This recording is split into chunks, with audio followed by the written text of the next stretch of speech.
Today's speed round brought to you by Verizon. 5G built right. All right, let's get to it, Peter. And there's trouble brewing in Seattle, not just coffee. And I didn't mean that, but I'll take it.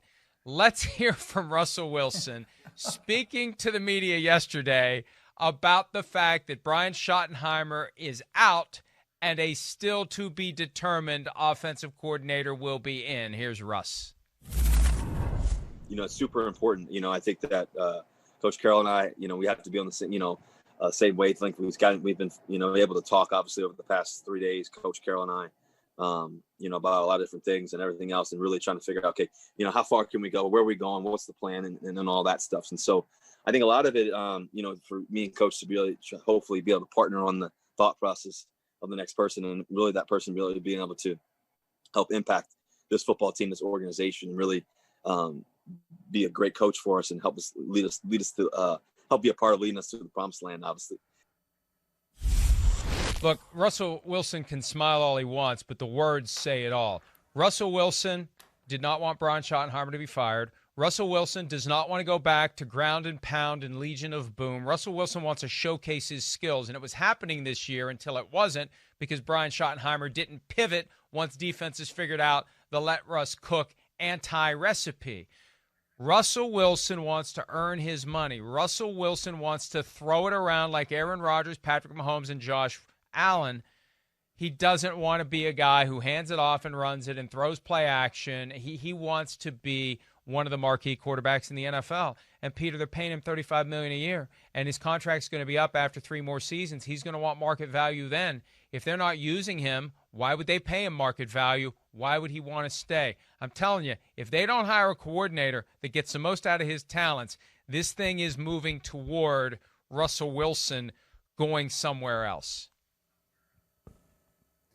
I don't know. I mean, the way I sort of look at this situation in Seattle is that, this team was a totally different team down the stretch of this season. They struggled mightily to score in the last 4 weeks. And my feeling is that even though this is a good run-blocking offensive line, John Schneider's got to go to work and find pass protectors on this offensive line. Because Russell Wilson just was so incredible. He was chased down the last month of this season. More so than, look, I don't know what the quarterback pressures were. I know every time they play the Rams, he gets pressured out the wazoo. And my feeling, I think that Russell Wilson long-term really is going to need a better pass blocking line if they're going to maximize his skills. So that, to me, is as important as who they hire as offensive coordinator. They've never had a good pass blocking line, and they just extended the guy who's responsible for getting the players. I'm having a little fun here with John Schneider. Obviously, he's done a great job, and one of the best things he did was find Russell Wilson with a 3rd-round draft pick in 2012. But I can't help but wonder, Peter, whether or not at some level John Schneider is longing for the days of having a quarterback under a rookie contract and not under a top-of-the-market deal. Because when did they go to the Super Bowl? When did they go? When Russell Wilson was operating under his rookie contract. That's when they went. 2 straight years when Russell Wilson was in year 2 and 3 of his initial deal. And since then, it's hard to put a team around him when he's making, first it was low 20s, now it's 35, and when he's up again, it's going to be 45 to 50. My point is this. If you aren't getting the most out of him, and if Pete Carroll wants to run the ball, and he said it this week, we need to run better, we need to run more. If he wants to have a run-based offense and a great defense, if this is old school Pete Carroll, Bud Grant, his mentor, you can't justify paying Russell Wilson huge money. And look, this is something Sims and I were talking about yesterday. Sims had heard the rumors before the 2018 draft that the Seahawks were toying with the idea of offering Russell Wilson to the Browns for the 1st overall pick. The Seahawks thinking about getting Josh Allen. What a different team that would be. What a different world that would be. But I will not rule out the possibility. When the quarterback is openly talking about how he wants to be involved in selecting the next offensive coordinator, that is a message to the team. And if they ignore it, they're going to have a problem. This team ran like 39-40% of the snaps this year. And if you were rushing for 4.8 a carry, which they were, and I'm Pete Carroll, and I see my quarterback running for his life, it's no revolutionary statement to say I want to run more. Why is that? Why is that so strange? I would want to run the ball 5 times more per game if I'm running for 4.8 a carry, and if my quarterback, who has been the most sacked quarterback in football since he walked in the league, continues to get the tar beat out of him every week. So I don't think. Not only do I not think it's a revolutionary statement, I think it is a smart statement, and I think this team would be much better off if they were 45-55 run-pass ratio, rather than being, 40-60 or 39-61.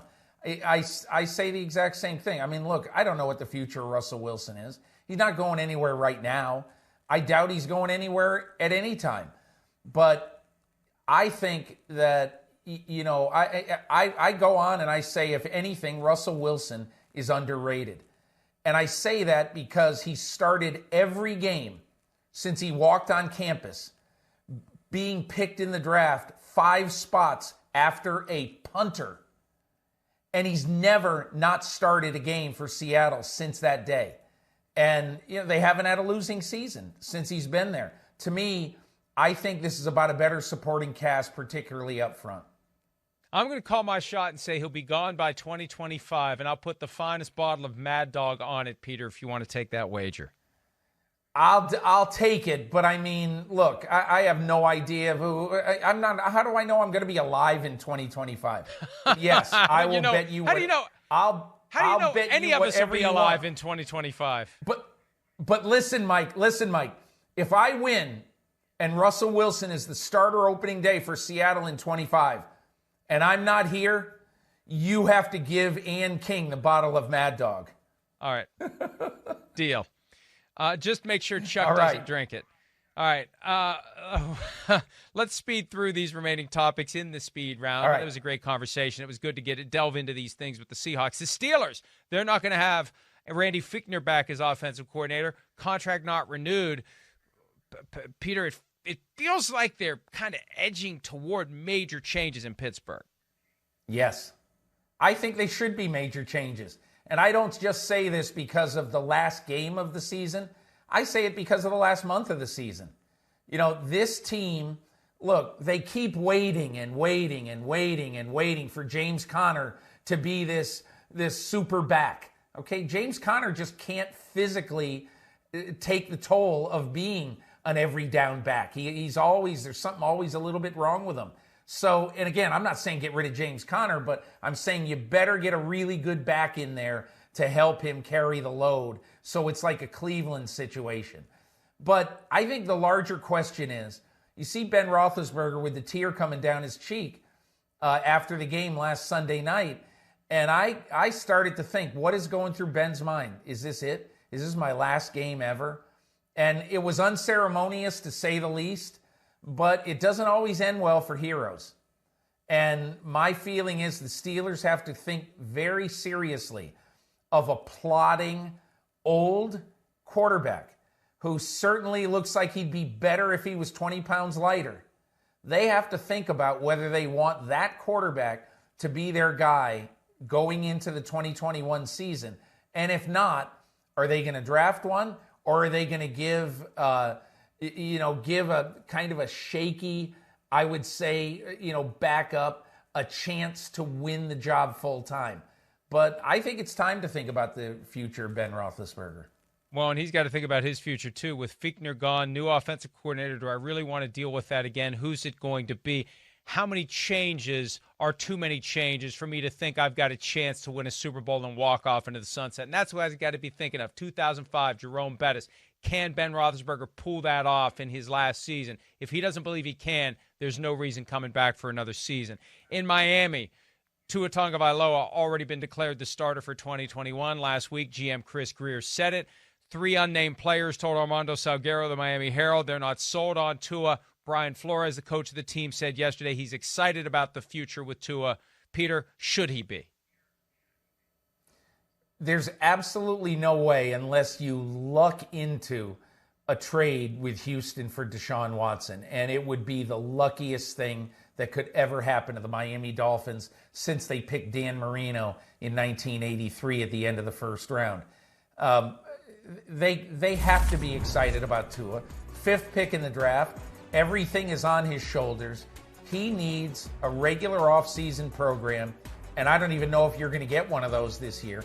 He needs a regular offseason program. He needs to throw to his receivers a lot this summer, and he needs to get on the same page totally with them. And look, in some ways, Tua Tagovailoa had what is a very normal rookie year for a highly drafted quarterback. It's just that the comparison to two guys who played like Terry Bradshaw and Dan Fouts, who were picked sandwiching him in the draft this year, obviously that hurts Tagovailoa. And so I in no way would want to give up. Now, I would have started, if he didn't have COVID, I would have started Fitzpatrick at Miami and at Buffalo in the season closer, but that's neither here nor there now. I definitely give Tua a real shot in 2021 and don't even think about doing anything else. But I agree with you. If they have an opportunity to get Deshaun Watson, you take that and you run with it if that's how the dominoes fall in Houston. Yeah. All right. Colts general manager Chris Ballard has indicated that they'll talk to Phillip Rivers in a month or so about what he's thinking. He points out there's a difference between drafting a quarterback and drafting the right quarterback. Look, and you need the right quarterback. You don't just take the next guy that happens to be on the board. You want to be sure that he's the right guy for your team. And the Colts are they're fascinating. Ever since the retirement of Andrew Luck, it was Jacoby Brissett, and then it wasn't. Now it's Phillip Rivers. Will it still be Phillip Rivers? Can they get Carson Wentz? Who else is out there that they may get? But this is a very good team. They're just kind of cycling through quarterbacks, waiting to find the one that's going to stick, Peter. And I think Ballard's message is we're going to keep going with veterans until we believe that there is a young quarterback that is worth burning that first-round pick on or trading up to get a better spot to go get him. We'll just go the veteran route. And this is a new dynamic in the NFL, but I think it's here to stay. A lot of veteran quarterbacks available in free agency as teams realize younger quarterbacks coming into the league better than ever, offenses adjusting to fit their skills. You can throw them in right away. That creates more veteran options, and I think that's what the Colts are going to keep doing until they find that right guy in the draft. I think there's a couple of things at play here. Number one, the end of the year convinced them that they absolutely unequivocally can win and go far into the playoffs with Phillip Rivers. So that's number one. I think number two, though, is that in setting the bar at $25 million per year for your starting quarterback, you've got a lot of guys on that team who very soon are going to need to be paid. You have to decide if you are going to do $25 million for him, or if you're going to do what John Elway did with Peyton Manning before his last year in the NFL. And again, I have no idea if this did something to the long-term relationship with Peyton Manning and John Elway. But remember, Mike, in 2015, Peyton Manning was due $20 million. And Elway went to him and said, I want to lower your contract to $16 million in base salary and make $4 million achievable bonuses, achievable incentives. And I want to go out and sign a guard to make us better. They signed Evan Mathis, didn't really work out. But Peyton Manning had his contract lowered by 20%, and he goes on to win a Super Bowl. He makes the money back, but you got to wonder what he really felt about that deep down. Now, what if you are the Indianapolis Colts, you're Chris Ballard, and you say, hey, the cap's probably going down this year. You'll know about that, right, in mid to late February. You'll know what the new cap number is going to be around that time. And so I wonder if the Colts are going to wait till that time to see where it is and then say to Rivers, we can only pay you $20 million this year. And then will Phillip Rivers say at that time, Mike, will he say, I'm going to start coaching my kids in football now, I'm retiring? Or will he say, I'll take the money?